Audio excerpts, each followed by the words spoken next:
Patuloy na pinapatunayan ng National Task Force to End Local Communist Armed Conflict ang tagumpay nito sa pagpapanumbalik ng kapayapaan sa Cagayan matapos muling sumuko ang dating kasapi ng rebeldeng grupo sa mga otoridad.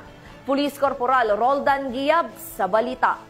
Patuloy na bumubunga ang mga programa ng National Task Force to End Local Communist Armed Conflict o NTF-ELCAC sa Cagayan matapos ang panibagong voluntaryong pagsuko ng isang dating miyembro ng New People's Army sa bayan ng Alcala. Ayon sa ulat, dakong alas 3:30 ng hapon ng Oktubre 12 ngayong taon, kusang loob na sumuko si Ka Irene, 45 taong gulang, may asawa at residente ng Barangay Dalawig, Alcala, Cagayan. Isinagawa ang pagsuko sa pinagsanib na operasyon ng Alcala Police Station, Provincial Intelligence Team Cagayan South, 1st Cagayan Provincial Mobile Force Company, Provincial Intelligence Unit, Cagayan Police Provincial Office at 77th Infantry Battalion ng Philippine Army. Bit-bit ni Ka Irene ang isang 38 caliber revolver na may 3 bala na agad isiniilalim sa kustodiya ng Alcala Police Station para sa tamang disposisyon. Sa panayam, inamin ni Ka Irene na nang-engganyo siya ng kanyang ama na tumulong sa mga aktibidad ng rebeldeng grupo mula 1999 hanggang 2006 bilang tagapamagitan at terrain guide sa mga operasyon ng NPA sa hangganan ng Alcala, Bagao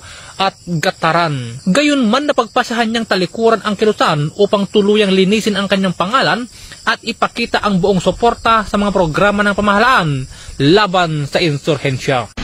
Mula dito sa lalawigan ng Cagayan, ako ang inyong PNN correspondent, Police Corporal Giab, alagad ng batas, tagataguyod ng Balitang Pulis.